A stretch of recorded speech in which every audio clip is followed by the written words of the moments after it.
मैत्रिणींनो, कधी तुमच्याही मनात हा प्रश्न आला आहे का? लग्नाआधी तो इतकी काळजी घ्यायचा आणि आता इतका बदलला कसा? सकाळचं गुड मॉर्निंग नाही, एखादं कौतुकही नाही, पूर्वीसारख्या गप्पाही होत नाही. आणि मग मनात एक विचार, तो बदललाय की आपल्या नात्यात काहीतरी हरवलंय? पण जर मी तुम्हाला सांगितलं, कधी कधी माणूस बदलत नाही, त्याच्या आयुष्याच्या जबाबदाऱ्या बदलतात, तर आजचा व्हिडिओ शेवटपर्यंत नक्की पहा, कारण कदाचित आज तुम्ही तुमच्या नात्याकडे एका नव्या नजरेने पाहाल.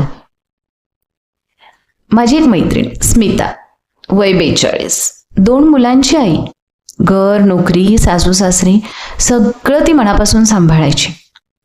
एके संध्याकाळी अमोल ऑफिसमधून घरी आला. तिचा नवरा अमोल, हातात मोबाईल, चेहऱ्यावर थकवा आणि एकही शब्द नाही.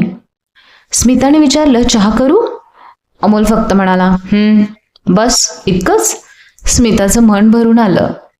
पूर्वी यालाच माझी आठवण यायची, आता मी समोर असूनही याला काहीच फरक पडत नाही. ती त्या रात्री शांत झोपली नाही, पण तिला अजून एक गोष्ट माहीत नव्हती, अमोलही त्या रात्री झोपला नव्हता. असं का? दोघेही जागे होते, दोघांनाही एकमेकांची काळजी होती. मग अंतर वाढलं कसं? याचं उत्तर पुढे आहे. आपण अनेकदा प्रेमाची भाषा विसरतो, पण प्रेम नाही.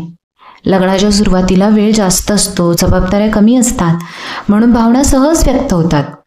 पण वर्षानुवर्ष EMI, मुलांचं शिक्षण, करिअर, घर, आरोग्य या सगळ्या गोष्टी माणसाच्या मनात जागा घेतात.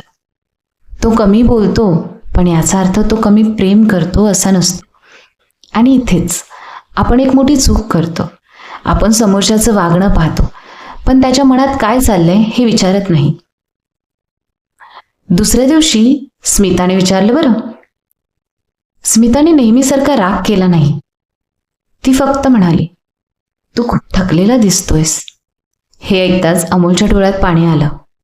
तो म्हणाला, मी रोज घरी येताना विचार करतो ग की तुझ्यासाठी वेळ काढेन, पण ऑफिसचं प्रेशर, जबाबदाऱ्या, कधी कधी मला स्वतःलाच हरवल्यासारखं वाटतं. स्मिता काहीही बोलली नाही. ती फक्त त्याच्या शेजारी बसली. त्या दिवशी दोघांनी कोणताही वाद जिंकला नाही, पण नातं पुन्हा जिंकायला सुरुवात झाली. मग दृष्टिकोन बदलणं म्हणजे काय? तर प्रतिक्रिया देण्याआधी परिस्थिती समजून घेणं. आधी ऐका आणि मग बोला.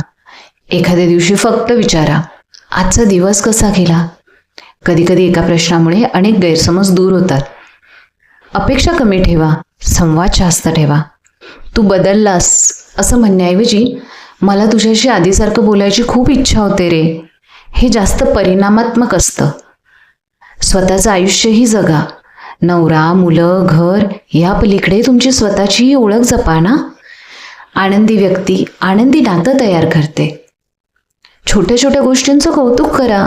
आज तू लवकर आलास, थँक्यू, तुझ्यामुळे माझं काम सोपं झालं, हे शब्द नात्यात ऊब निर्माण करतात. प्रत्येक बदल म्हणजे प्रेम संपलं असं नसतं. कधी कधी प्रेम व्यक्त करण्याची पद्धत बदलते. हे समजलं की अनेक वाद आपोआप संपतात. आज एक प्रश्न स्वतःला नक्की विचारा, मी शेवटचं माझ्या जोडीदाराला समजून घेण्याचा प्रयत्न कधी केला होता? नातं टिकवण्यासाठी दोघांनी बदलणं गरजेचं नसतं. कधी कधी एकाने समजून घेणं पुरेसं असतं. पण लक्षात ठेवा, समजून घेणं म्हणजे स्वतःचा स्वाभिमान गमावणं नाही, तर प्रेमाला पुन्हा संवादाची संधी देणं असतं. नातं तुटत नाही, संवाद तुटतो. आणि संवाद पुन्हा सुरू झाला की नातं पुन्हा फुलायला लागतं. तुमचं मत काय? नवरा बदलतो की परिस्थिती माणसाला बदलते? तुमचं उत्तर कमेंटमध्ये नक्की लिहा. जर हा व्हिडिओ तुमच्या मनाला स्पर्श करून गेला असेल तर लाईक करा, तुमच्या जवळच्या व्यक्तीसोबत शेअर करा आणि अशाच सकारात्मक विचारांसाठी विचारांची भेट चॅनेलला सबस्क्राईब करायला विसरू नका. पुन्हा भेटू.